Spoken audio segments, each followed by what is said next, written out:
I forgot to leave some lipstick in here, so my grit card's going to be pulled. Oh well.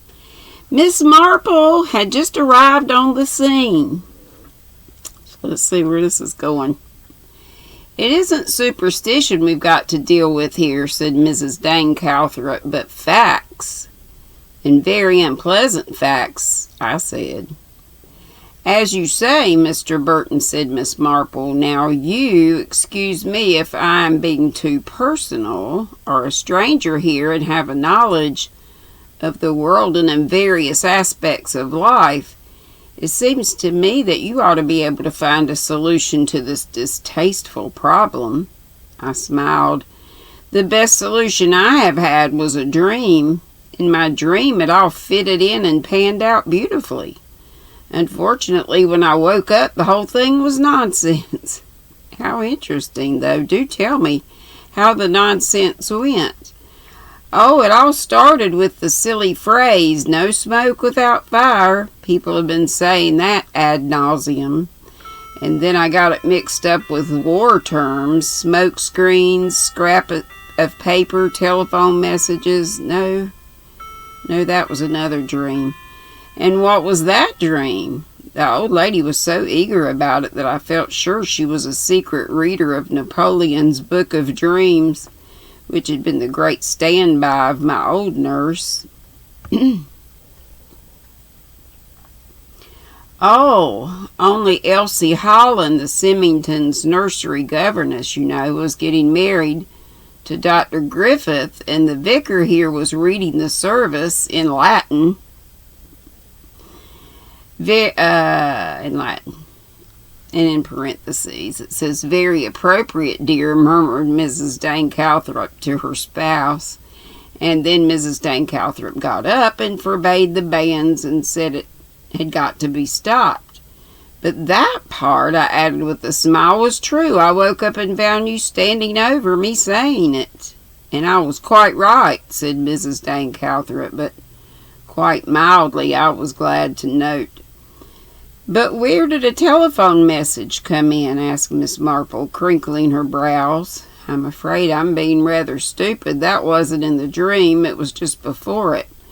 I came through the hall and noticed Joanna had written down a message to be given to someone. If they rang up, Miss Marple leaned forward. There was a pink spot in each cheek. Will you think me very inquisitive and very rude if I asked just what that message was? She cast a glance at Joanna. I do apologize, my dear. Joanna, however, was highly entertained. Oh, I don't mind, she assured the old lady.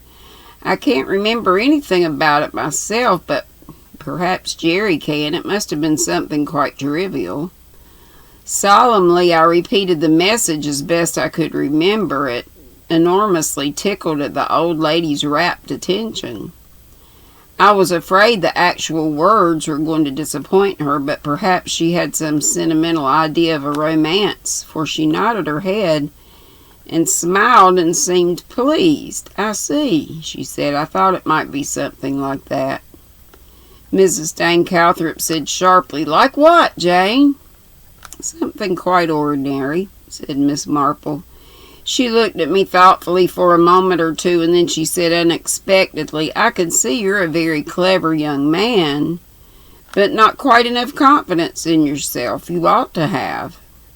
Joanna gave a loud hoot. For goodness sake, don't encourage him to feel like that. He thinks quite enough of himself as it is. Be quiet, Joanna, I said. Miss Marple understands me. Miss Marple had resumed her fleecy knitting. You know, she observed pensively, to commit a successful murder must be very much like bringing off a conjuring trick. The quickness of the hand deceives the eye. Not only that, you've got to make people look at the wrong thing and in the wrong place. Misdirection, they call it, I believe. Well, I remarked, so far everybody seems to have looked in the wrong place for our lunatic at large. Oh, by the way, I got a tree frog hopping around in here tonight.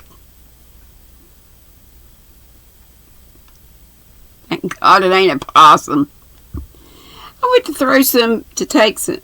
I've got a little deck on the back, so I went out the back deck. Left the door open a crack, of course. But he came in with me, hopped on my shoe. I thought something had fallen. Right, there's a little table right there at the door. So I looked down, it's a dang frog, and I'm trying to get him, and he's hopping like bounding leaps. Now he's got under my love seat, so he'll probably be hopping on my face while I'm asleep tonight if I don't catch him before then. Oh, God. I meant to mention that before I started reading it. It just came to me. Quickness of the hand, I think, was what made me think of it. Let's see.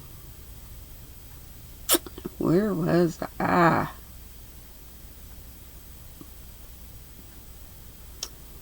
Lunatic at large. I should be inclined myself, said Miss Marple, to look for somebody very sane.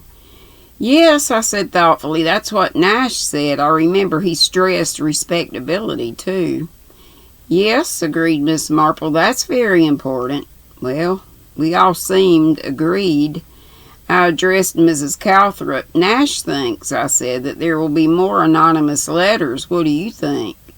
She said slowly, there may be, I suppose. If the police think that, there will have to be, no doubt, said Miss Marple. I went on doggedly to Mrs. Dane Calthrop. Are you still sorry for the writer? She flushed. Why not? I don't think I agree with you, dear, said Miss Marple. Not in this case. I said hotly, they've driven one woman to suicide and caused untold misery and heartburning. Have you had one, Miss Burton? Asked Miss Marple of Joanna. Joanna gurgled. Oh, yes. It said the most frightful things. I'm afraid, said Miss Marple, that the people who are young and pretty are apt to be singled out by the writer. That's why I certainly think it's odd that Elsie Holland hasn't had any, I said.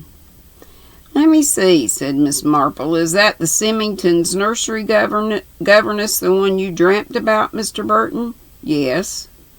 She's probably had one and won't say so, said Joanna. No? I said, I believe her, so does Nash. Dear me, said Miss Marple, now that's very interesting. That's the most interesting thing I've heard yet. Part 2. My stomach is making crazy noises, and I've just fed it. Pterodactyls in there again. As we were going home, Joanna told me that I ought not to have repeated what Nash said about letters coming. Why not? Because Mrs. Dane Calthrop might be it. You don't really believe that. I'm not sure. She's a queer woman. We began our discussion of probables all over again. It was 2 nights later that I was coming back in the car from Exhampton. I had had dinner there and then started back, and it was already dark before I got into Limstock. Something was wrong with the car lights, and after slowing up and switching on and off, I finally got out to see what I could do. I was some time fiddling, but managed to fix them up finally. The road was quite deserted. Nobody in Limstock is about after dark. The first few houses were just ahead. Amongst them the ugly gabled building of the Women's Institute. It loomed up in the dim starlight, and something impelled me to go in and have a look at it. I don't know whether I had caught a faint glimpse of a stealthy figure flitting through the gate. If so, it must have been so indeterminate that it did not register in my conscious mind, but I did suddenly feel a kind of overweening curiosity about the place. The gate was slightly ajar, and I pushed it open and walked in. A short path and 4 steps led to the door. I stood there a moment, hesitating. What was I really doing here? There. I didn't know, and then suddenly, just near at hand, I caught the sound of a rustle. It sounded like a woman's dress. I took a sharp turn and went round the corner of the building towards where the sound had come from. I couldn't see anybody. I went on and again turned a corner. I was at the back of the house now, and suddenly I saw, only 2 feet away from me, an open window. I crept up to it and listened. I could hear nothing, but somehow or other I felt convinced that there was someone inside.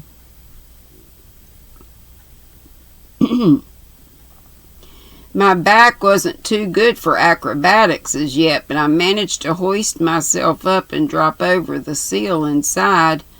I made rather a noise, unfortunately. I stood just inside the window listening. Then I walked forward, my hands outstretched. I heard then the faintest sound ahead of me to my right. I had a torch in my pocket and I switched it on. Flashlight. Immediately a low, sharp voice said, "Put that out." I obeyed instantly, for in that second I had recognized Superintendent Nash. I felt him take my arm and propel me through a door into a passage. Here, where there was no window to betray our presence to anyone outside, he switched on a lamp and looked at me, more in sorrow than in anger. "You would have to butt in just at that minute, Mr. Burton." "Sorry." I apologized, but I got a hunch that I was on to something. "And so you were, probably. Did you see anyone?" I hesitated. "I'm not sure," I said slowly. "I got a vague feeling I saw someone sneak in through the front gate, but I didn't really see anyone. Then I heard a rustle round the side of the house." Nash nodded. "That's right. Somebody came round the house before you. They hesitated by the window, then went on quickly. Heard you, I expect." I apologized again. "What's the big idea?" I asked. Nash said, "I'm banking on the fact that an anonymous letter writer can't stop writing letters. She may know it's dangerous, but she'll have to do it. It's like a craving for drink or drugs." I nodded. "Now you see, Mr. Burton, I fancy whoever it is will want to keep the letters looking the same as much as possible. She's got the cut-out pages of that book and can go on using letters and words cut out of them. But the envelopes present a difficulty. She'll want to type them on the same machine. She can't risk using another machine or her own handwriting." "Do you really think she'll go on with the game?" I asked incredulously. "Yes, I do, and I'll bet you anything you like, she's full of confidence. They're always vain as hell, these people. Well, then I figured out that whoever it was would come to the Institute after dark so as to get at that typewriter." "Miss Ginch?" I said. "Maybe." "You don't know yet?" "I don't know." "But you suspect?" "Yes, but somebody's very cunning, Mr. Burton. Somebody knows all the tricks of the game." I could imagine some of the network that Nash had spread abroad. I had no doubt that every letter written by a suspect and posted or left by hand was immediately inspected. Sooner or later the criminal would slip up, would grow careless. For the third time I apologized for my zealous and unwanted presence. Oh well," said Nash philosophically. "It can't be helped. Better luck next time." I went out into the night. A dim figure was standing beside my car. To my astonishment, I recognized Megan. Could it be Megan? "Hello," she said. "I thought this was your car. What have you been doing?" "What are you doing is much more to the point," I said. "I'm out for a walk. I like walking at night. Nobody stops you and says silly things. And I like the stars, and things smell better, and everyday things look all mysterious." "All of that, I grant you freely," I said, "but only cats and witches walk in the dark. They'll wonder about you at home." No, they won't. They never wonder where I am or what I'm doing. How are you getting on? I asked. All right, I suppose. Miss Holland look after you and all that? Elsie's all right. She can't help being a perfect fool. Unkind, but probably true, I said. Hop in and I'll drive you home. It was not quite true that Megan was never missed. Symington was standing on the doorstep as we drove up. He peered towards us. Hello, is Megan there? Yes, I said. I brought her home. Symington said sharply, You mustn't go off like this without telling us, Megan. Miss Holland has been quite worried about you. Megan muttered something and went past him into the house. Symington sighed. A grown-up girl is a great responsibility with no mother to look after her. She's too old for school, I suppose. He looked towards me rather suspiciously. I suppose you took her for a drive? I thought it best to leave it like that. And that's all. Chapter 10. Let's see what 11 looks like.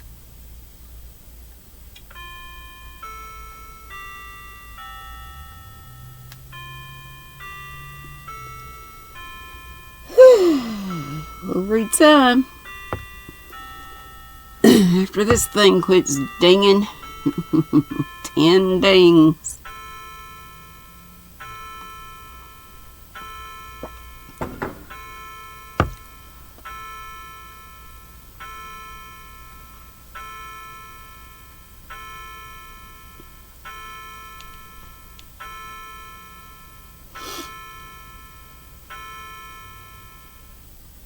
Now, on the following day I went mad. Looking back on it, that is really the only explanation I could find. I was due for my monthly visit to Marcus Kent. I went up by train. To my intense surprise, Joanna elected to stay behind. As a rule, she was eager to come, and we usually stayed up for a couple of days. This time, however, I proposed to return the same day by the evening train. But even so, I was astonished at Joanna. She merely said enigmatically that she'd got plenty to do, and why spend hours in a nasty, stuffy train when it was a lovely day in the country? That, of course, was undeniable, but sounded very unlike Joanna. She said she didn't want the car, so I was to drive it to the station and leave it parked there against my return. The station of Limstock is situated for some obscure reason, known to railway companies only, quite half a mile from Limstock itself. Halfway along the road, I overtook Megan shuffling along in an aimless manner. I pulled up. Hello, what are you doing? Just out for a walk, but not what is called a good brisk walk, I gather. You're crawling along like a dispirited crab. Well, I wasn't going anywhere particular. Then you'd better come and see me off at the station. I opened the door of the car and Megan jumped in. Where are you going? She asked. London, to see my doctor. Your back's not worse, is it? No, it's practically all right again. I'm expecting him to be very pleased about it. Megan nodded. We drew up at the station. I parked the door and went in and bought my ticket at the booking office. There were very few people on the platform and nobody I knew. You wouldn't like to lend me a penny, would you? Said Megan. Then I'd get a bit of chocolate out of the slot machine. Here you are, baby, I said, handing her the coin in question. Sure you wouldn't like some clear gums or some throat pastilles as well? I like chocolate best, said Megan without suspecting sarcasm. She went off to the chocolate machine and I looked after her with a feeling of mounting irritation. She was wearing trodden-over shoes and coarse, unattractive stockings and a particularly shapeless jumper and skirt. I don't know why all this should have infuriated me, but it did. I said angrily as she came back, "Why did you wear those disgusting stockings?" Megan looked down at them, surprised. "What's the matter with them?" "Everything's the matter with them. They're loathsome. Why wear a pullover like a decayed cabbage?" "It's all right, isn't it? I've had it for years, so I should imagine. And why do you?" At this minute the train came and interrupted my angry lecture. I got into an empty first-class carriage, let down the window, and leaned out to continue the conversation. Megan stood below me, her face upturned. She asked me why I was so cross. "I'm not cross," I said untruly. "It just infuriates me to see you so slack and not caring how you look."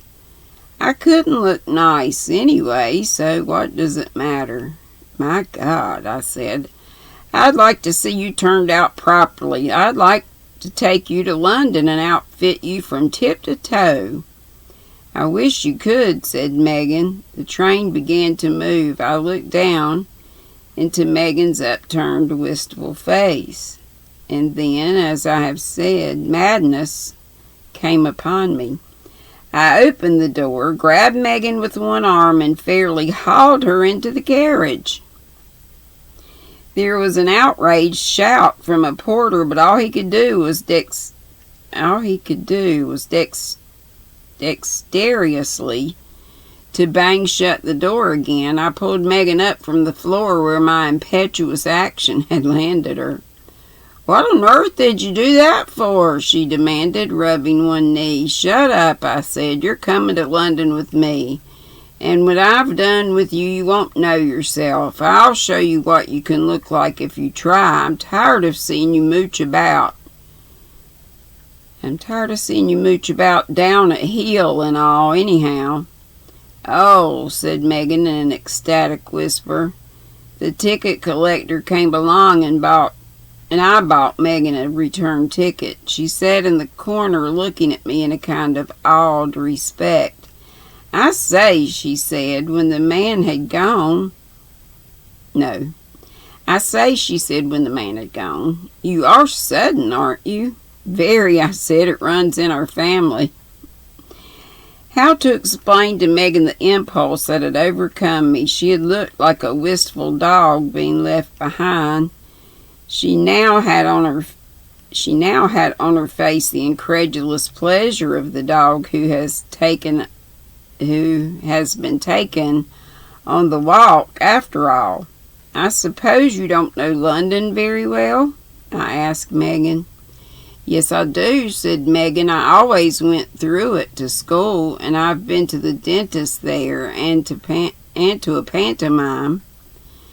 "This," I said darkly, "will be a different London." We arrived with half an hour to spare before my appointment in Harley Street. I took a taxi and we drove straight to Meriton, Joanna's dressmaker. Meriton is, in the flesh, an unconventional and breezy woman of 45, Mary Gray. She's a clever woman and very good company. I'd always liked her. I said to Megan, "You're my cousin." "Why?" "Don't argue," I said. Mary Gray was being firm with the stout Jewess, who was enamored of a skin-tight powder blue evening dress. I detached her and took her aside. "Listen," I said. "I've brought a little cousin of mine along. Joanna was coming up, but was prevented. But she said I could leave it all to you. You see what the girls look like now." That's a question. You see what the girl looks like now? "My God, I do," said Mary Gray with feeling. Well, I want her turned out right in every particular from head to foot. Carte blanche. Stockings, shoes, undies, everything. By the way, the man who does Joanna's hair is close round here, isn't he? Antoine, round the corner. I'll see to that too. You're a woman in 1,000. Oh, I shall enjoy it. Apart from the money, and that's not to be sneezed at in these days. Half my damn brutes of women never pay their bills. But as I say, I shall enjoy it. She shot a quick professional glance at Megan, standing a little way away. She's got a lovely figure. You must have X-ray eyes, I said. She looks completely shapeless to me. Mark Gray laughed. It's these schools, she said. Mary. It's these schools, she said. They seem to take a pride in turning out girls who preen themselves. Doggone it. Dictionary got in my way. Preen themselves on looking like nothing on earth. They call it being sweet and unsophisticated. Sometimes it takes a whole season before a girl can pull herself together and look human. Don't worry, leave it all to me. Right, I said, I'll come back and fetch her about 6. Part 2. Marcus Kent was pleased with me. He told me that I surpassed his wildest expectations. You must have had the constitution of an elephant, he said, to make a comeback like this. Oh, well.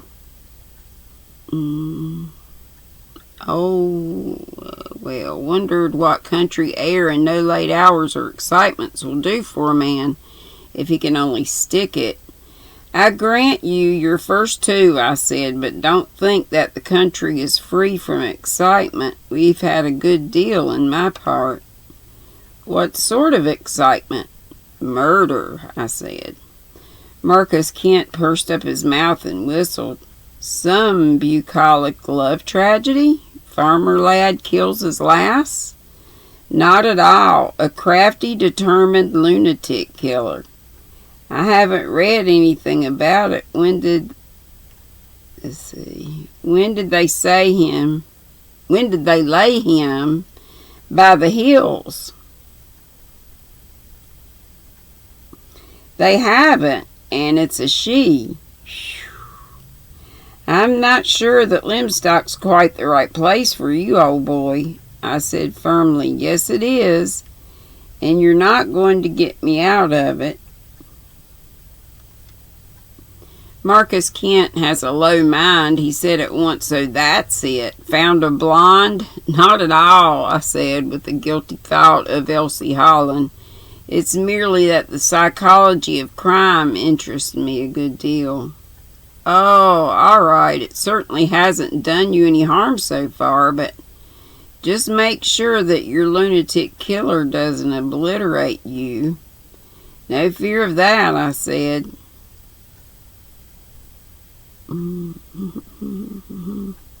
What about dining with me this evening? You can tell me all about your revolting murder. Sorry, I'm booked. Date with a lady, eh? Yes, you're definitely on the mend. I suppose you could call it that, I said, rather tickled at the idea of Megan in the role. I was in Meriton's at 6 o'clock when the establishment was officially closing. Mary Gray came to meet me at the top of the stairs outside the showroom. She had a finger to her lips. You're gonna have a shock if I say it myself. I put in a good bit of work. I went into the big showroom. Megan was standing there. I'm falling asleep, yeah. Standing there. Finger to her lips. Megan was standing looking at herself in a long mirror. I give you my word, I hardly recognized her. And I'm going to have to stop there. Sorry about that. I just fade right out. Been playing with this a little bit instead of getting on with stuff like I ought to. Oh, well. Y'all have a good night. Be sweet. Don't be ugly. And I hope to see you tomorrow at 3. Remember, giveaway. I don't know what I'm giving away yet, but some Hobby Lobby treat probably. Love y'all. Bye-bye.